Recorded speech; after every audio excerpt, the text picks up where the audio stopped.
حضرت خواجہ معین الدین چشتی مرشد کامل کی تلاش میں دشت و جبل و کوہ بیاباں شہر و شہر کربا کریا تلاش و تجسس میں پھرنے لگے، یہاں تک کہ پھرتے پھرتے آپ قصبہ ہارون پہنچ گئے۔ ہارون ایک معمولی سا قصبہ تھا جہاں حضرت عثمان ہارونی رحمۃ اللہ علیہ رونق افروز تھے۔ ان کی وجہ سے سارا قصبہ خیر و برکت سے معمور تھا۔ خواجہ عثمان ہارونی قطب وقت تھے، ان کی قطبیت کا مہر منور ذو فشاں عالم تھا۔ حضرت عثمان ہارونی کی بزرگی کا چرچا دور دور تک پھیلا ہوا تھا، لوگ دور دراز سے جوق در جوق حاضر خدمت ہو کر مراد کے پھولوں سے جھولیاں بھر بھر کر لے جاتے۔ قصبہ ہارون ان دنوں روحانی تجلیات کا مرکز تھا، چشمہ معرفت کا فیض عالم جاری تھا۔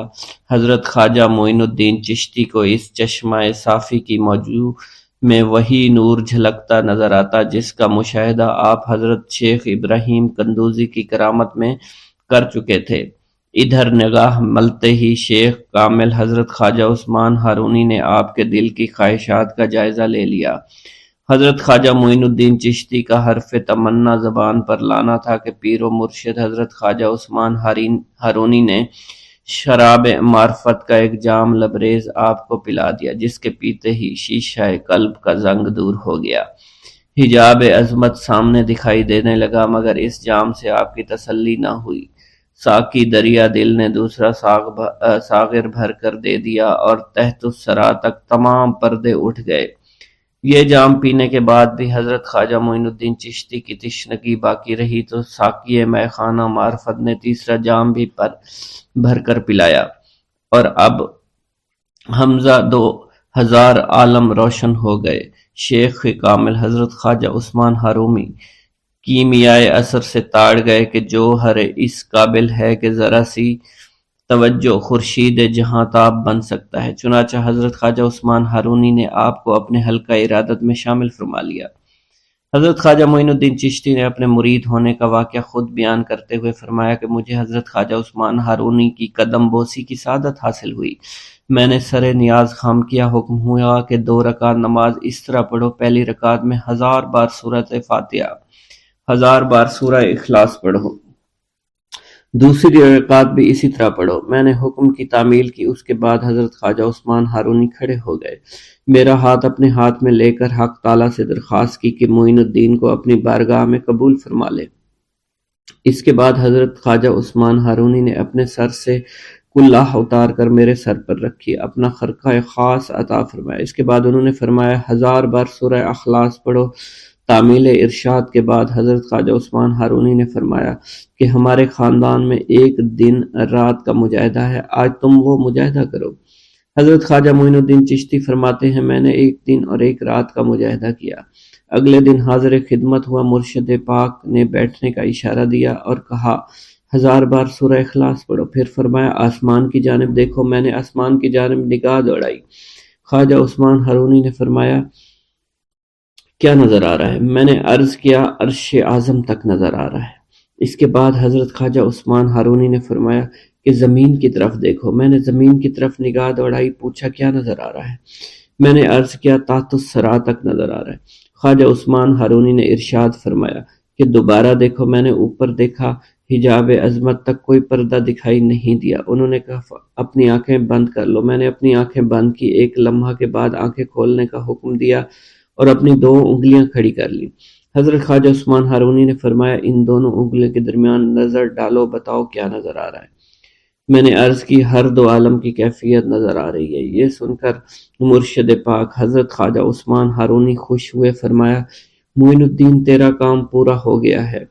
حضرت خواجہ معین الدین چشتی فرماتے ہیں اس کے بعد مرشد پاک حضرت خواجہ عثمان ہارونی نے مجھے سونے کی ایک اینٹ عطا کرتے ہوئے فرمایا اسے فقراء اور مساکین میں تقسیم کر دو۔ میں نے تعمیل حکم کیا۔ اس کے بعد ارشاد ہوا کہ تم ابھی میرے پاس قیام کرو، اور میں نے اس حاضری کو اپنے لیے خوش قسمتی سے نعمت تصور کیا۔ خواجہ معین الدین چشتی فرماتے ہیں میں کچھ عرصہ مرشد پاک حضرت خواجہ عثمان ہارونی کی صحبت میں رہا، اور پھر آپ کے ہمراہ حج بیت اللہ کی غرض سے عازم سفر ہوا، اور پھر جب ہم خانہ کعبہ پہنچے تو آپ نے خانہ کعبہ کا غلاف ہاتھ میں پکڑ کر یوں دعا فرمائی: اے اللہ، معین الدین کو قبول فرما۔ خواجہ معین الدین چشتی فرماتے ہیں اسی وقت غیب سے آواز آئی: ہم نے اسے قبول فرما لیا ہے۔ حضرت خواجہ معین الدین چشتی فرماتے ہیں حج بیت اللہ کی سعادت کے بعد میں مرشد پاک حضرت خواجہ عثمان ہارونی کے ہمراہ روضہ رسول پر حاضر ہوا۔ آپ نے مجھ سے فرمایا سلام کرو۔ خواجہ معین الدین چشتی فرماتے ہیں میں نے روضہ رسول پر سلام کیا تو آواز آئی: وعلیکم السلام یا قطب المشائخ۔ حضرت خواجہ معین الدین فرماتے ہیں روضہ رسول پر حاضری کے بعد مرشد پاک حضرت خواجہ عثمان ہارونی کے ہمراہ سفر کرتا ہوا بغداد پہنچا۔ حضرت خواجہ معین الدین چشتی جب روضہ رسول پر حاضر ہوئے تو اسی رات خواب میں حضور نبی کریم کی زیارت باسعادت نصیب ہوئی۔ حضور نبی کریم صلی اللہ علیہ وسلم نے آپ رحمۃ اللہ علیہ کو ہندوستان کی ولایت عطا فرماتے ہوئے تبلیغ اسلام کے لیے ہندوستان جانے کا حکم دیا۔ حضرت خواجہ معین الدین چشتی فرماتے ہیں کہ میں مرشد پاک حضرت خواجہ عثمان ہارونی کے ہمراہ بغداد آیا۔ بغداد میں آپ معتکف ہو گئے اور مجھ سے فرمایا تم روزانہ چاشت کو میرے پاس آنا تاکہ میں تمہیں کچھ ضروری باتیں بتاؤں۔ پھر آپ 28 روز تک معتکف رہے۔ اسی دوران مجھے فقر کی تعلیم دیتے رہے اور اسرار و سلوک سے آگاہ کیا۔ پھر آپ نے خرقہ خاص، مصلی نالین، چوبی اور عصائے مبارک عطا فرمائے۔ پھر فرمایا کہ یہ چیزیں تمہارے پیران طریقت کی یادگار ہیں، ان کو نہایت ادب کے ساتھ اپنے پاس رکھنا اور جس کو اس کا اہل سمجھو اس کے سپرد کر دینا۔ پھر آپ نے مجھے رخصت کر دیا۔ اس وقت میری عمر 22 برس تھی۔ حضرت خواجہ معین الدین چشتی کو حضرت خواجہ عثمان ہارونی سے اس قدر عشق تھا کہ سایہ کی طرح ساتھ لگے رہتے تھے۔ جہاں کہیں مرشد پاک حضرت خواجہ عثمان ہارونی جاتے تھے، آپ ان کا بستر خواب، توشہ اور پانی کا مشکیزہ کندھے پر ڈالے اور دیگر ضروری اشیاء سر پر رکھے ہمراہ ہوا کرتے تھے۔ جہاں مرشد پاک قدم رکھتے تھے وہاں آپ اپنی آنکھیں بچھا دیا کرتے تھے۔ کامل 20 برس خدمت و اطاعت میں گزار دیے۔ اسی دوران آپ نے مرشد پاک سے معرفت اور حقیقت کی باتیں سیکھی اور فقیری کے اسرار سربستہ سے آگاہی حاصل کی۔ خواجہ معین الدین چشتی نے مرشد پاک خواجہ عثمان ہارونی کی خدمت میں دن کو دن نہ سمجھا، رات کو رات نہ جانا۔ آپ کا مقصد صرف مرشد پاک کی خدمت تھی۔ اس خدمت و اطاعت کے سلسلے میں خواجہ عثمان ہارونی نے آپ کو وہ نعمت عطا فرمائی جس کا اندازہ دشوار ہے۔ خواجہ معین الدین چشتی فرماتے ہیں میں 20 برس تک مرشد پاک کی صحبت میں رہا۔ اسی عرصہ میں ایک لمحہ کے لیے اپنے نفس کو آرام نہیں دیا اور نہ ہی رات کو رات جانا، دن کو دن خیال کیا۔ مرشد پاک جہاں بھی جاتے آپ کا بستر، خواب اور دیگر سامان سر پر اٹھا لیتا۔ مرشد پاک نے میری یہ حالت دیکھی تو مجھے نعمت عطا فرمائی جس کی کوئی حد نہیں۔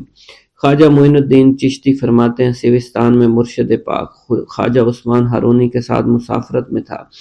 ایک روز ہم ایک ایسی صومعہ میں پہنچے جہاں حضرت صدر الدین احمد سیستانی رہا کرتے تھے۔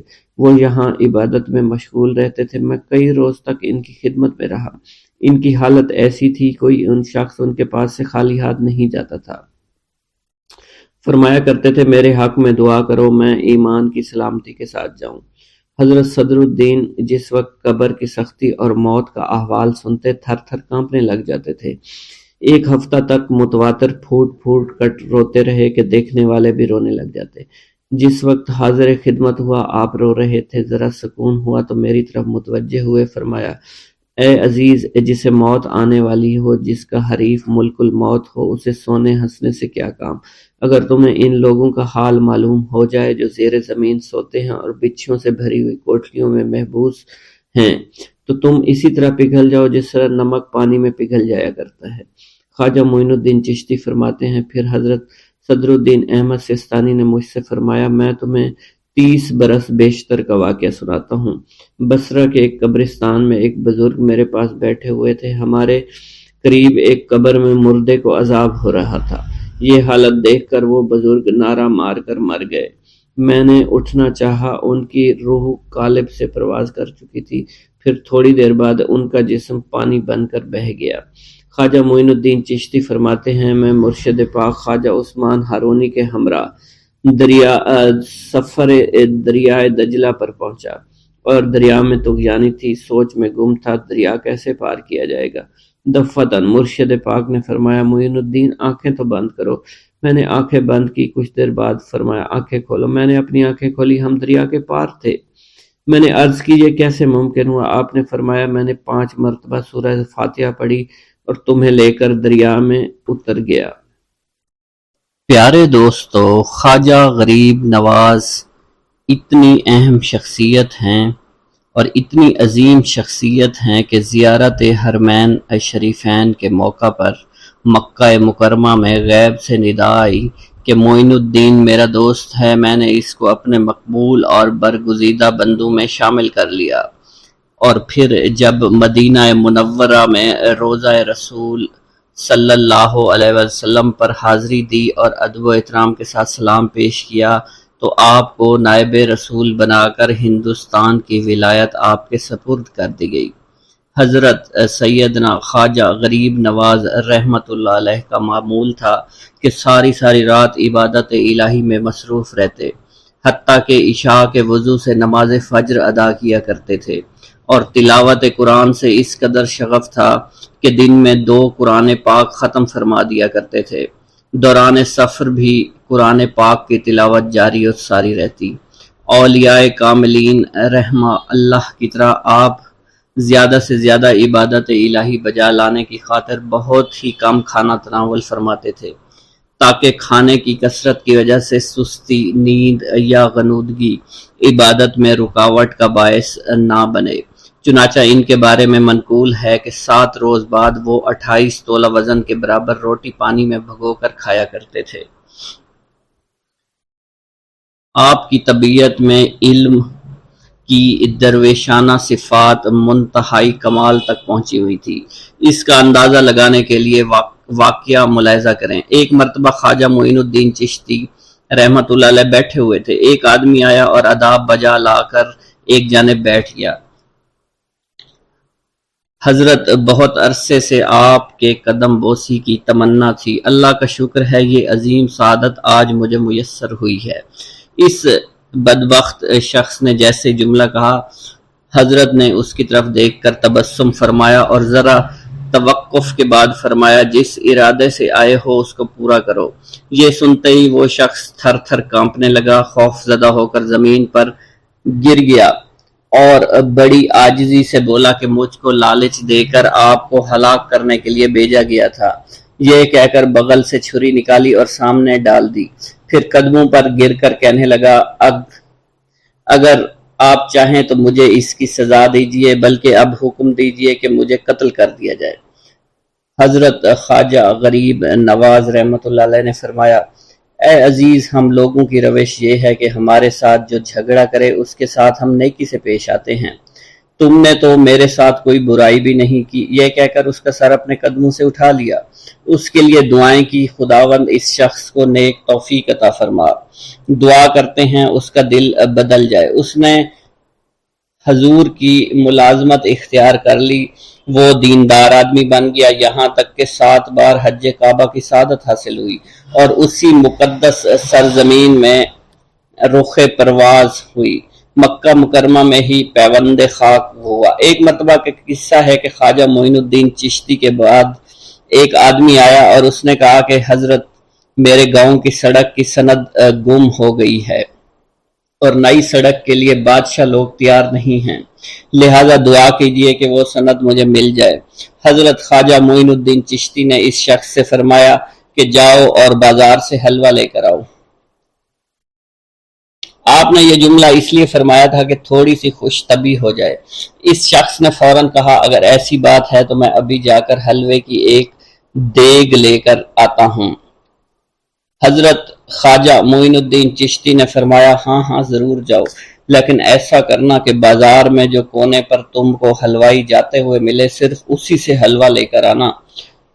اس نے کہا ٹھیک ہے، ایسا ہی کروں گا۔ خدا کا کرنا ایسا ہوا کہ جب وہ بازار میں داخل ہوا تو اس کو کونے میں وہی حلوائی دکھائی دیا۔ اس نے حلوائی سے کہا کہ تم میرا حلوہ تول دو۔ حلوائی نے جب اس کا حلوہ تولنا شروع کیا اور اس کو بیٹھنے کا کہا اور ساتھ ہی اس نے کاغذ اٹھایا۔ تو اس آدمی نے اس کو کہا ٹھہرو، اس کاغذ میں حلوہ مت ڈالو، تم کسی اور کاغذ میں مجھے حلوہ ڈال کر دو، کیونکہ یہ تو وہی کاغذ ہے جو مجھے چاہیے تھا۔ اور حلوائی نے وہ کاغذ اٹھا کر اسے دے دیا اور دوسرے کاغذ میں حلوہ ڈال کر اسے دے دیا۔ وہ آدمی واپس آیا اور اس نے سارا ماجرا بیان کیا۔ حضرت خواجہ معین الدین چشتی اجمیری رحمۃ اللہ علیہ نے تبسم فرمایا اور کہا کہ جاؤ، یہ حلوہ بھی اپنے ساتھ لے جاؤ، اپنے بچوں کو کھلا دو اور اللہ کا شکر ادا کرو۔ اور اسی کے ساتھ ساتھ ایسے بزرگوں کے کچھ انداز اور کچھ کردار ہوا کرتے ہیں جس کی وجہ سے لوگ ان کی طرف دیوانہ وار بھاگتے چلے آتے ہیں۔ کچھ ایسے ہی کردار خواجہ غریب نواز کے بھی تھے۔ مثلاً آپ رحمۃ اللہ علیہ فرماتے ہیں کہ میں 8 سال اپنے مرشد کی خدمت میں مصروف رہا، ایک لمحہ بھی آرام نہیں کیا، میں نے نہ رات دیکھی نہ دن، ہمیشہ ان کے سفر میں رہا، کیونکہ کپڑے ہی بیشتر اور دیگر زمانے سفر سر پر رکھ کر ان کے ساتھ چلتا رہا۔ جب انہوں نے مجھ درویش کی خدمت کو دیکھا، مجھے وہ نعمت عطا فرمائی جس کے نہ کوئی حد ہے اور نہ کوئی انتہا۔ الغرض اس کب تک بارگاہ مرشد کے خادم بنے رہے، یہاں تک کہ کامیابی حاصل کر لی گئی، منزل مقصود تک آپ پہنچ گئے، حتیٰ کہ سند کے طور پر مرشد کامل نے ارشاد فرمایا ہمارا معین الدین اللہ کا محبوب ہے۔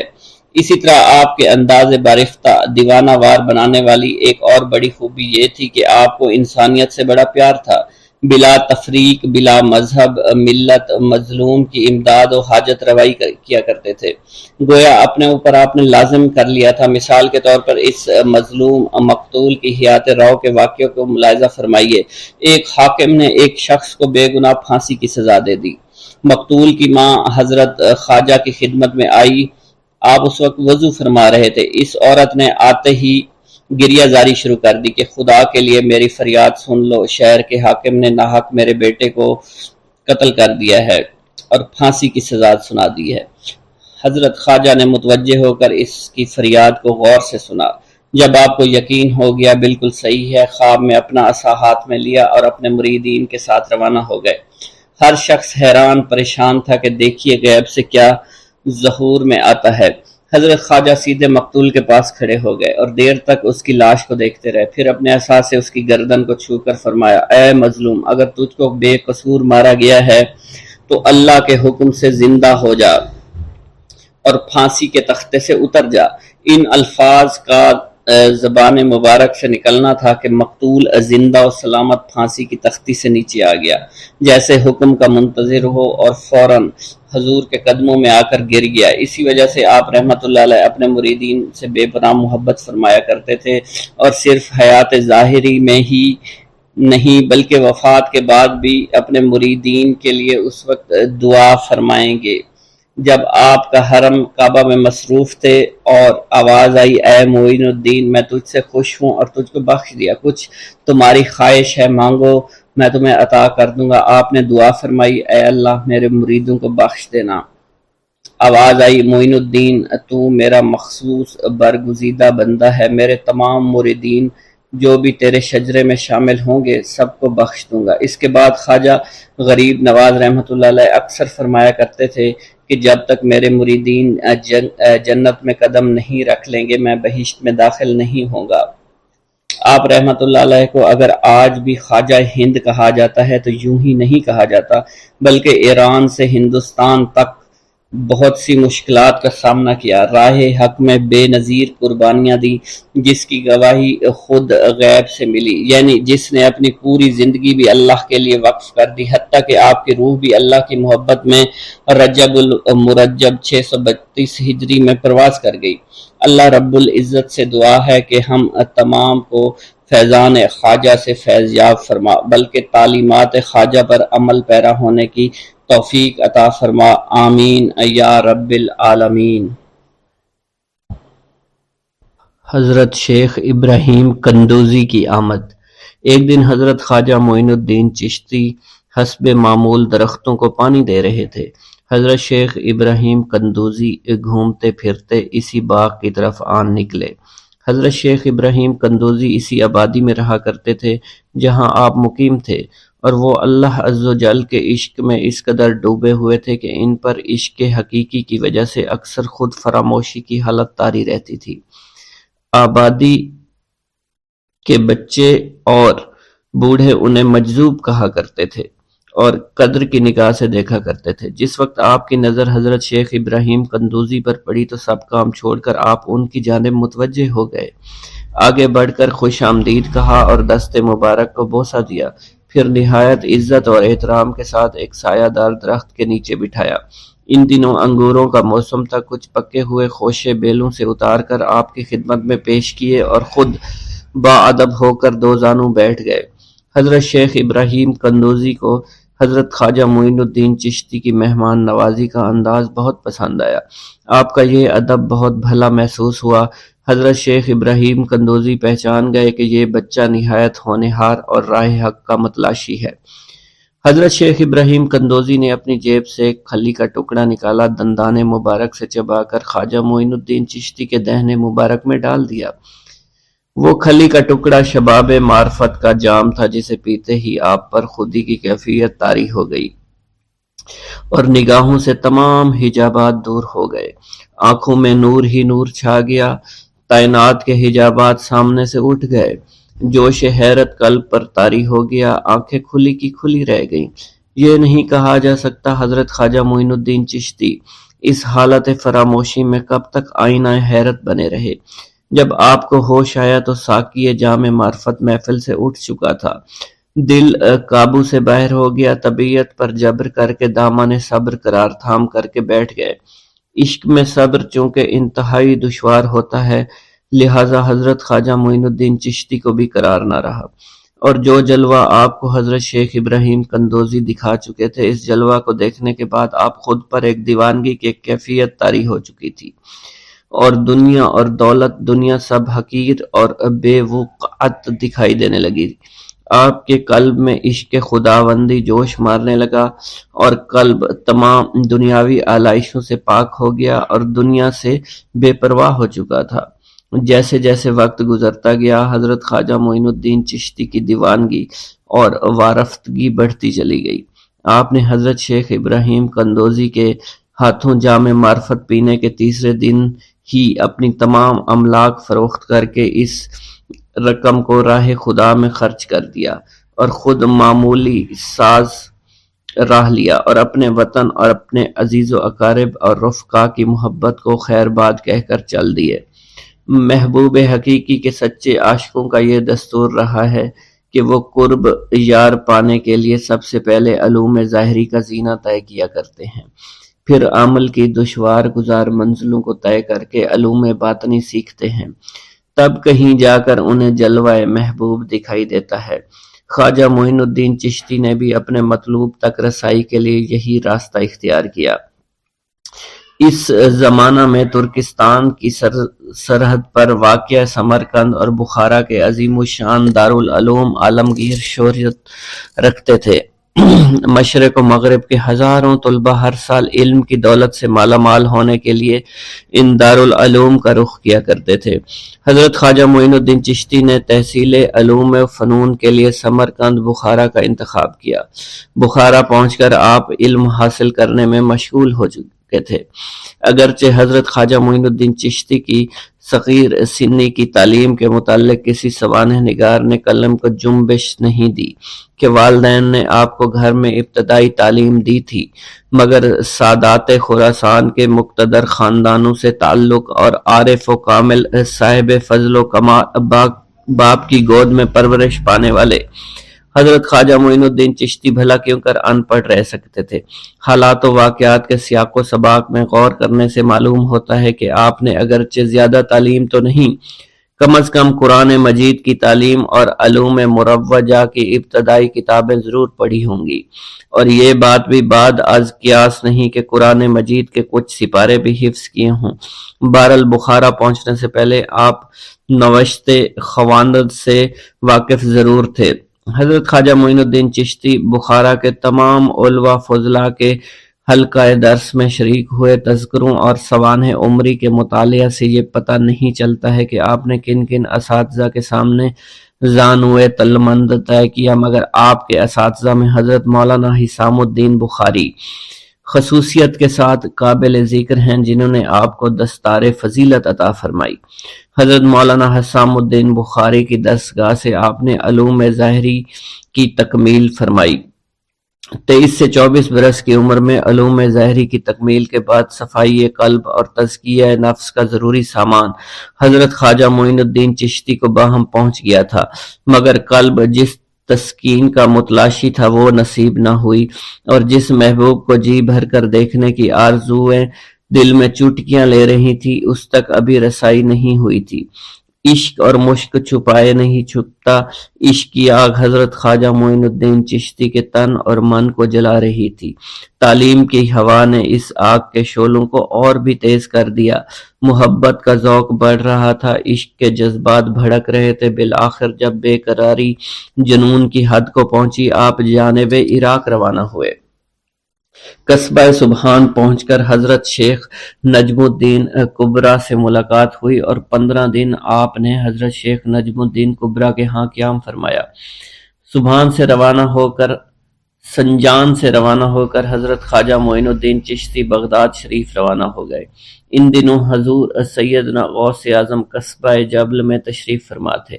یہ قصبہ کوہ جودی کے دامن میں آباد تھا، جہاں طوفان نوح کے وقت حضرت نوح کی کشتی آ کر رکی تھی۔ آپ حضور سیدنا غوث اعظم کی صحبت اور زیارت سے مشرف ہوئے۔ اس وقت آپ کی ابتدائی حالت تھی۔ حضور سیدنا غوث اعظم نے آپ کے حق میں دعائے خیر فرمائی۔ اس وقت آپ کی ابتدائی حالت تھی۔ حضور سیدنا غوث اعظم نے آپ کے حق میں دعا فرمائی۔ انہوں نے بشارت دی کہ آپ مقتدائے روزگار ہوں گے۔ خلق اللہ آپ سے فیض یاب ہو گئی۔ آپ نے حضور سیدنا غوث اعظم کے پاس کچھ عرصہ قیام کیا اور واپس تشریف لے گئے۔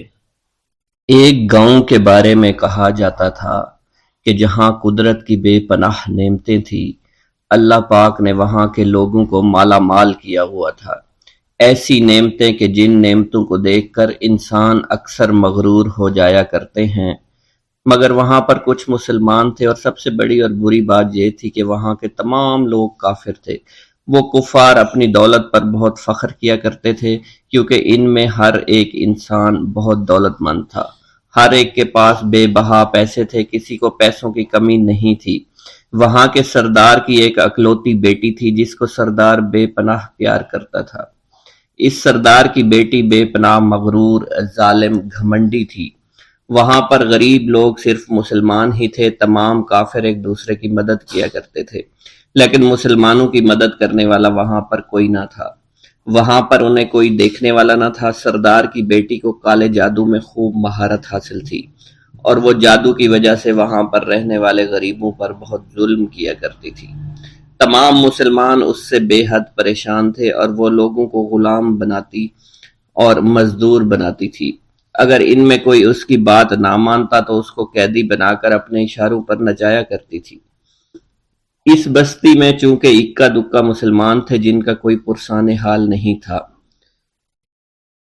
کوئی بھی ان کو بچانے والا نہیں تھا۔ جب وہ سردار کی بیٹی کے ظلم حد سے بڑھ گئے تو مسلمانوں میں سے ایک بوڑھے شخص نے اللہ کے حضور گڑ گڑا کر دعائیں کی، اے اللہ، ہمارے چند نسلیں جو یہاں پر بچی ہوئی ہیں، ان نسلوں کو تو بچا لے۔ یہ سردار کی بیٹی جس نے ہمارا جینا دشوار کر رکھا ہے، یہاں کوئی بھی انسان ہمارا حال نہیں پوچھتا، اور نہ ہی ہمارے پاس مال و دولت ہے، اور نہ ہی ہمارے پاس جسمانی طاقت بچی ہے۔ یا اللہ، ہمارے لیے کوئی ایسا بندہ بھیج جو نہ صرف طاقتور ہو بلکہ اس جادوگرنی یعنی سردار کی بیٹی کو بھی ہرا سکے۔ اللہ رب العزت نے اس بوڑھے کی دعا کو قبول فرمایا، اور یوں اس جگہ پر ایک اللہ والے کو بھیج دیا۔ اور وہ اللہ والے ایسے ہی بستی میں داخل نہیں ہوئے، بلکہ ایک دن کچھ عجیب واقعہ ہوا۔ ان کافروں کا سردار جنگل میں سیر سپاٹے کرتے ہوئے نکلا تھا، بڑی شان سے چلتا ہوا وہ سفر کر رہا تھا۔ اچانک ایک زہریلا سانپ اس کے سامنے آیا۔ اس زہریلے سانپ نے بادشاہ کو ڈس لیا، اور وہ بے ہوش ہو کر زمین پر گر پڑا اور تڑپنے لگا۔ اس کے جو ساتھی تھے انہوں نے جب اپنے سردار کو یوں تڑپتا ہوا دیکھا اور سردار کی غیر حالت دیکھی تو کہ جسے ایک زہریلے سانپ نے کاٹ لیا ہے، تو وہ فوراً اسے اٹھا کر گھر لے آئے تاکہ اسے بچانے کے لیے کچھ کیا جا سکے۔ اس لڑکی نے اپنے باپ کی جب یہ حالت دیکھی تو اپنے آس پاس کے بڑے بڑے حکیموں کو بلایا، لیکن عجیب بات یہ تھی کہ لاکھ کوشش کے باوجود زہر نکالنے میں سارے ناکام ہو رہے تھے اور زہر تیزی کے ساتھ اس کے جسم میں پھیلتا چلا جا رہا تھا۔ لیکن اسی وقت وہاں ایک درویش کی آمد ہوئی، ایک اللہ والے آئے، ان اللہ پاک نے اس مقصد کے تحت وہاں بھیجا تھا۔ اس اللہ کے ولی نے سردار کے گھر پر پہنچ کر دروازے کو کھٹکھٹایا۔ نوکروں نے پوچھا کون ہو، کس سے ملنا ہے؟ اس نے کہا میں نے سنا ہے کہ یہاں کے سردار کو سانپ نے ڈس لیا ہے۔ نوکر کہنے لگے کہ تمہیں کیسے پتا چلا کہ یہاں کے سردار کو سانپ نے ڈس لیا ہے؟ تم تو ہمیں اجنبی لگتے ہو، ہم نے تمہیں آج تک یہاں نہیں دیکھا ہے۔ اس نے کہا میں مسافر ہوں اور مجھے خبر ملی ہے کہ یہاں کے سردار کو ایک زہریلے سانپ نے ڈس لیا ہے اور کوئی بھی اس کا علاج نہیں کر پا رہا۔ نوکروں نے کہا تم کون ہو؟ اللہ والے نے کہا میں حکیم ہوں اور میں ان کے علاج کی غرض سے یہاں آیا ہوں۔ وہ نوکر اللہ والے کی حالت دیکھ کر ہنسنے لگے، کیونکہ آپ نے پھٹے پرانے کپڑے پہن رکھے تھے اور دیکھنے سے بہت غریب معلوم ہوتے تھے۔ وہ نوکر کہنے لگے کہ اتنے بڑے سردار کا علاج کرو گے؟ ارے یہاں تو اس کے پاس بڑے بڑے حکیم بلائے گئے ہیں، ہمارے سردار کے پاس پیسوں کی کوئی کمی نہیں ہے، اور وہ تم جیسے غریب سے بھلا کیوں علاج کروائیں گے؟ درویش نے کہا اگر تم چاہتے ہو تمہارے سردار کی جان بچ جائے پھر مجھے اندر جانے دو۔ غلام کہنے لگا ٹھیک ہے، ہم اندر جا کر اجازت لے کر آتے ہیں۔ نوکر اندر گئے، سردار کی بیٹی سے کہا ایک غریب آیا ہے، کپڑوں سے فقیر معلوم ہوتا ہے، لیکن کہتا ہے میں سردار کا علاج کر سکتا ہوں اور میں سردار کا علاج کروں گا۔ جو زہر تیزی کے ساتھ جسم میں پھیل رہا ہے میں اس کو باہر نکال پھینک کروں گا۔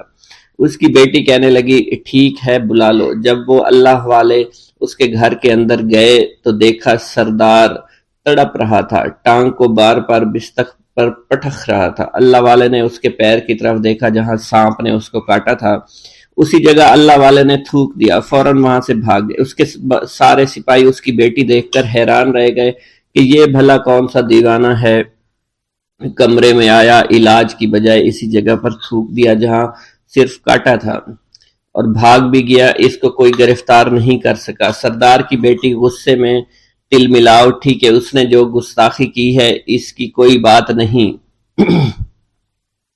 تھوک کو میں صاف کروا دوں گی، مگر اس کو تو میں ابھی گرفتار کرواتی ہوں۔ اور اس نے اپنے سردار کے ایک نوکر سے کہا کہ اس تھوک کو صاف کرو۔ اس نوکر نے تھوک کو صاف کرنے کی بجائے اس کو اچھی طرح سے ٹانگ پر مل دیا۔ لڑکی نے کہا کیا کر رہے ہو؟ اس فقیر نے میرے باپ کی ٹانگ پر تھوک دیا، اب اس تھوک کو تم مل رہے ہو؟ حکیم نے اپنے ہاتھ کے اشارے سے سردار کے بیٹے کو روک دیا۔ جیسے اس تھوک کو سردار کی ٹانگ پر ملا گیا فوراً سارا زہر ختم ہو گیا۔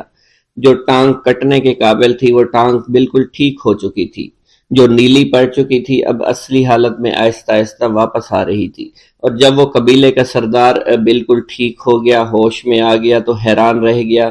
اسے بتایا کہ فقیر بابا کے تھوک کی وجہ سے آپ ٹھیک ہوئے ہیں۔ اس نے کہا وہ بزرگ تو ہمارے لیے مسیحا ہے، تم لوگوں نے انہیں جانے کیوں دیا؟ انہیں میرے پاس لے کر آؤ، انہوں نے ہم پر بہت بڑا احسان کیا ہے، ہم اس کے احسان کا بدلہ ضرور چکائیں گے۔ اس کی بیٹی جو خاموشی سے باپ کو دیکھ رہی تھی اس نے کچھ بھی نہ کہا۔ گاؤں کے سردار کے کہنے پر سارے سپاہی اللہ والے کو ڈھونڈنے کے لیے نکل گئے۔ وہ چاروں طرف پھیل گئے لیکن کہیں بھی اللہ والے کا پتہ نہیں چل رہا تھا۔ پھر جب سپاہی تلاش کرتے کرتے جنگل میں داخل ہوئے، وہاں ایک درخت کے نیچے ایک آدمی کو عبادت کرتے ہوئے دیکھا۔ وہ غور سے اس کو دیکھ رہے تھے اور کہہ رہے تھے یہ کس طرح کی عبادت کر رہے ہیں؟ ہم لوگ تو اپنے بتوں کے آگے ہاتھ جوڑتے ہیں، یہ نہ جانے کس کو سجدہ کر رہے ہیں۔ خیر، عبادت کے فوراً بعد اللہ والے کو پکڑ لیا، گاؤں کے سردار کے سامنے پیش کیا۔ وہ کہنے لگا آپ کون ہیں اور کہاں سے آئے ہیں؟ سب سے پہلے تو میں گستاخی کی معافی چاہتا ہوں، میرے لوگوں نے آپ کے ساتھ بڑی بدتمیزی کی، لیکن آپ کی وجہ سے آج میں زندہ ہوں۔ ہم گناہ گاروں کی وجہ سے آپ جیسے لوگوں کو بہت تکلیف ہوئی ہے، اس لیے میں معذرت چاہتا ہوں۔ آپ سے درخواست کرتا ہوں کہ آپ میری طرف سے یہ قیمتی لباس یعنی کپڑے اور عربی گھوڑا قبول کیجئے۔ اللہ والوں نے اس کی طرف مسکرا کر دیکھا اور کہا، یہ گھوڑا، یہ لباس بہت قیمتی ہے، مگر یہ لباس پہن کر اس گھوڑے کے لیے گھاس کاٹوں گا تو کیا اچھا لگوں گا؟ سردار نے کہا، فکر نہ کریں، گھوڑے کے ساتھ ساتھ ہم آپ کو نوکر بھی دیں گے۔ اللہ والے نے کہا کہ اتنی مال و دولت اور نوکروں کے ساتھ میں اکیلا رہوں گا؟ گاؤں کا سردار بولا، حضور آپ کی یہ بات سن کر میں سوچ میں گم ہو گیا ہوں، لیکن یہ میری بیٹی آپ کے سامنے حاضر ہے۔ بیٹی حیرت سے اپنے باپ کو دیکھ رہی تھی کہ میرا باپ اب کیا کہنے والا ہے۔ سردار نے کہا، میری بیٹی جسے آپ نے دیکھ لیا ہے، اس کی شادی میں آپ سے کر دوں گا، مگر ایک شرط ہے کہ آپ کو اپنے مذہب کو چھوڑنا پڑے گا۔ میرے سپاہیوں نے آپ کو عبادت کرتے ہوئے دیکھا ہے، جہاں تک ہمارے معمولات ہیں ہم بتوں کے آگے سجدہ کرتے ہیں اور ان کی عبادت کرتے ہیں، اور آپ جس کے آگے سجدہ کرتے ہیں وہ اللہ ہے، یعنی آپ مسلمان ہیں، اس لیے آپ کو اپنا مذہب چھوڑنا پڑے گا۔ کیا آپ ایسا کر سکتے ہیں؟ اللہ والے نے کہا کہ مجھے ایک بات بتائیے، آپ سب کچھ دیکھ رہے ہیں، آپ نے مجھے یہ بھی دعا دی کہ میری اولادیں ہوں اور آپ کی نسل آپ کی بیٹی سے چلے گی۔ مجھے ایک بات بتائیں، اگر ان بچوں میں سے کسی بچے کو خدا نہ خواستہ کچھ ہو گیا تو کس کو رونا پڑے گا؟ سردار نے جواب دیا، اگر خدا نہ خواستہ کچھ ایسا ہوا تو رونا مجھ کو ہی پڑے گا۔ اللہ والا نے مسکرا کر کہا، اگر یہ سارا مال لے کر مجھے رونا ہی پڑا تو آپ اپنا گھوڑا، اپنی دولت، اپنی بیٹی، ہر چیز اپنے پاس رکھ لو۔ میں خوش ہوں، میں مسلمان ہوں، میں ٹھیک ہوں۔ اگر یہ تمام چیزیں لے کر مجھے اپنا محلہ چھوڑنا پڑے تو میں اپنی جان دے کر بھی اپنے مذہب کو نہیں چھوڑوں گا۔ جس طرح آپ نے مجھے نوازا ہے، میں اسی رب کے دین کو چھوڑ کر چلا جاؤں گا۔ صرف چند پیسوں کی خاطر میں ہر دن پیسہ نہیں کر سکتا، اور اپنی درویشی میں بہت خوش ہوں۔ اللہ نے مجھے جس مقصد کے لیے بھیجا تھا وہ میرا مقصد پورا ہو جائے گا۔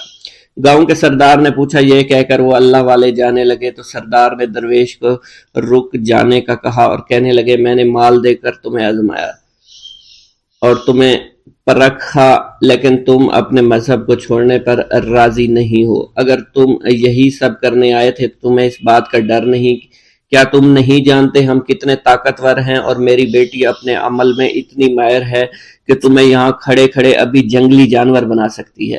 اللہ والے نے کہا کہ اس نے جنگلی جانور کمزور لوگوں کو بنایا ہوگا، یہ مجھے جانور بنا کر تو دکھائے۔ اس سے پہلے کہ گاؤں کا سردار اپنی بیٹی سے کچھ کہتا کہ اس پر وار کرو، اللہ والے نے جادوگرنی پر ایسی پھونک ماری کہ وہ اسی وقت ایک بہت بڑی چھپکلی بن گئی۔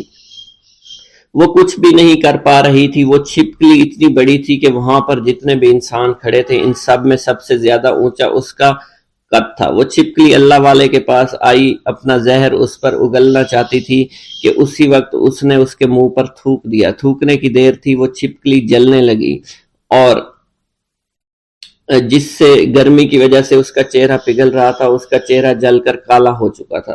وہ مرنے والی تھی کہ سردار دوڑتا ہوا قدموں میں آ کر گر پڑا اور معافی مانگنے لگا اور کہنے لگا، حضور اس گستاخی کے لیے میں معذرت خواہ ہوں، آپ مجھے معاف کر دو، میں نے سچ میں آپ کو بہت کمزور سمجھا تھا، آپ کو آپ کا مذہب سے ہٹانا چاہا تھا۔ اگر میری بیٹی ٹھیک ہو جائے تو میں سچ کہتا ہوں یہاں پر جتنے لوگ ہیں ہم پوری کی پوری بستی مسلمان ہو جائیں گے۔ اللہ والے نے کہا کہ ہم تمہیں اپنے دین میں شامل کرنے کے لیے یہ سب نہیں کر رہے، بلکہ تم لوگ مسلمان بھائیوں پر جو ظلم کرتے ہو وہ ظلم کو ختم کرنے کے لیے ہم یہاں آئے ہیں۔ ہمارے دین میں جبر اور ظلم نہیں۔ اگر تمہارے بیٹی سے انسان بن کر سدھر جاتی ہے تو اس کو اس کی اصلی حالت میں لانے کے لیے میں خود کو اللہ کی بارگاہ میں پیش کروں گا اور دعا کروں گا۔ سردار کہنے لگا کہ ہاں میری بیٹی اصلی حالت میں اگر آ جائے تو پھر ہم کسی پر ظلم و ستم نہیں کریں گے، اور میں دل سے اپنی بیٹی کے لیے معافی چاہتا ہوں۔ آج سے یہ کوئی بھی جادو ٹونا اور مسلمانوں کو تنگ نہیں کرے گی، اور نہ ہی کسی مسلمان پر یہ ظلم اور جبر کرے گی۔ بس آپ اسے دوبارہ سے انسان بنا دے۔ اللہ والا نے چھپکلی پر دوبارہ سے پھونک ماری تو پھر سے انسان بن گئی، اور اللہ والے کے قدموں سے وہ لپٹ گئی، کہنے لگی، مجھے معاف کر دیجئے، مجھے معاف کر دیجئے، میں نے اپنے آپ کو بہت طاقتور سمجھا۔ اس لڑکی کا آدھا چہرہ جل چکا تھا اور کالا ہو چکا تھا۔ وہ کہنے لگی کہ آج اپنے باپ کے ساتھ میں آپ کے دست مبارک پر مسلمان ہونا چاہتی ہوں۔ میں وعدہ کرتی ہوں کہ آج سے اس بستی پر کوئی بھی کافر کسی مسلمان کے ساتھ بدتمیزی نہیں کرے گا، زیادتی نہیں کرے گا، ظلم اور جبر نہیں کرے گا، بلکہ ہم سب یہاں مل جل کر رہیں گے اور بھائی چارے کے ساتھ رہیں گے۔ ہم سب مسلمان ہو جائیں گے اور پھر یوں اللہ والے کے ہاتھوں پوری بستی کا سردار اور اس کی بیٹی نے اسلام قبول کر لیا، اور سردار نے اللہ والے سے اپنی بیٹی کا نکاح کر دیا، اور پھر اس بستی میں ہمیشہ کے لیے امن و امان قائم ہو گیا۔ ہندو گوالا مسلمان ہو گیا۔ جس وقت حضرت خواجہ معین الدین چشتی نے اناس ساگر کے کنارے ایک سایہ دار پیڑ کے نیچے قیام فرمایا، وہاں ایک گوالا راجا کی گائیں چر رہا تھا۔ آپ نے گوالے سے فرمایا، ہمیں دودھ پلاؤ۔ گوالے نے کہا، یہ راجا کے گایوں کی بچیاں ہیں، ان میں سے کوئی بھی دودھ نہیں دیتی ہے۔ حضرت خواجہ معین الدین چشتی رحمۃ اللہ علیہ نے ایک بچیا کی طرف اشارہ کرتے ہوئے فرمایا، جاؤ اس بچیا کا دودھ لے آؤ۔ گوالا حیرانگی کے عالم میں اس بچیا کے پاس گیا اور بچیا کے تھنوں پر ہاتھ پھیرا۔ دیکھتے ہی دیکھتے بچیا کے تھن دودھ سے بھر گئے۔ آپ کی کرامت سے اس بچیا نے اس قدر دودھ دیا تھا کہ آپ اور آپ کے رفقا نے سیر ہو کر دودھ پیا۔ آپ کی یہ کرامت دیکھ کر وہ ہندو گوالا مسلمان ہو گیا۔ انا ساگر کے کنارے جس جگہ خواجہ معین الدین چشتی رحمۃ اللہ علیہ نے قیام کیا، وہاں بے شمار مندر تھے۔ ان مندروں میں قریباً 1000 بت تھے اور ان پجاریوں کی تعداد 300 کے لگ بھگ تھی۔ ان مندروں میں روشنی کا انتظام پرتھوی راج کی جانب سے تھا۔ ان مندروں میں روزانہ 3.5 من تیل جلایا جاتا تھا۔ ان مندروں میں ایک خاص مندر پرتھوی راج کا تھا، جس کے اخراجات کے لیے پرتھوی راج کی جانب سے کئی گاؤں وقف تھے۔ اس مندر کا نام راج مندر تھا، جس میں راجہ، امراء، اشراف ہنود کے علاوہ عوام کو داخلہ کی اجازت نہ تھی۔ ان مندروں کے قریب ہی آپ اور آپ کے رفقا تالاب میں وضو کر کے نماز پڑھا کرتے تھے۔ اجمیر کے ہنود خصوصاً برہموں کو یہ بات سخت ناگوار گزرتی تھی۔ برہمنوں نے پرتھوی راج سے شکایت کرتے ہوئے کہا، ایک مسلمان فقیر اور اس کے چند ساتھی انا ساگر کے کنارے مندروں کے قریب ٹھہرے ہوئے ہیں۔ یہ لوگ ہمارے مندروں اور تالابوں کو نجس کرتے ہیں اور اس سے ہمارا دھرم بگڑتا ہے۔ پرتھوی راج نے اپنے سپاہیوں کو حکم دیا، ان فقیروں کو مندروں کے پاس سے ہٹا دو۔ ادھر کسی شخص نے حضرت خواجہ معین الدین چشتی کو اس کی خبر دی کہ برہمنوں نے آپ کی شکایت پرتھوی راج سے کر دی ہے۔ پرتھوی راج کے حکم کی تعمیل کے لیے پولیس کا ایک دستہ، جس کے ساتھ اہل ہنود بالخصوص برہمنوں کا ایک جمع غفیر تھا، خواجہ معین الدین چشتی کو انا ساگر کے کنارے سے اٹھانے کے لیے روانہ ہوا۔ پولیس نے آپ سے کہا، یہاں سے اٹھ کر شہر کی طرف بھاگ جائیں، ورنہ طاقت سے شہر سے باہر نکال دیے جاؤ گے۔ خواجہ معین الدین چشتی نے اس بےہودہ بکواس کی طرف کوئی توجہ نہ دی۔ پولیس اور برہمنوں نے طاقت استعمال کرنا چاہی، مگر جوں ہی پولیس اور برہمن حملے کے لیے بڑھے، آپ نے ایک مٹھی خاک پر آیت الکرسی پڑھی اور پھینک دی۔ سیر الاقطاب میں یہ واقعہ منقول ہے۔ سرکاری آدمی اور برہمن ہتھیار، لاٹھی وغیرہ لے کر روانہ ہوئے۔ خواجہ معین الدین چشتی کا محاصرہ کیا۔ اس ہجوم کا مقصد آپ کو تکلیف پہنچانا تھا۔ بہرحال خواجہ معین الدین چشتی نے ایک مٹھی خاک دشمنوں کی جانب پھینکی، اور جس شخص پر اس خاک کے ذرے پڑے وہ پاگل ہو گیا، دیوانہ ہو گیا، اس کا جسم خشک ہو گیا اور وہ بے حس و حرکت ہو گیا۔ دشمنوں میں بھگدڑ مچ گئی اور لوگ بھاگتے دوڑتے پرتھوی راج کے پاس پہنچے اور سارا حال بیان کر دیا۔ کچھ لوگوں نے تو مندروں میں چھپ کر جان بچائی۔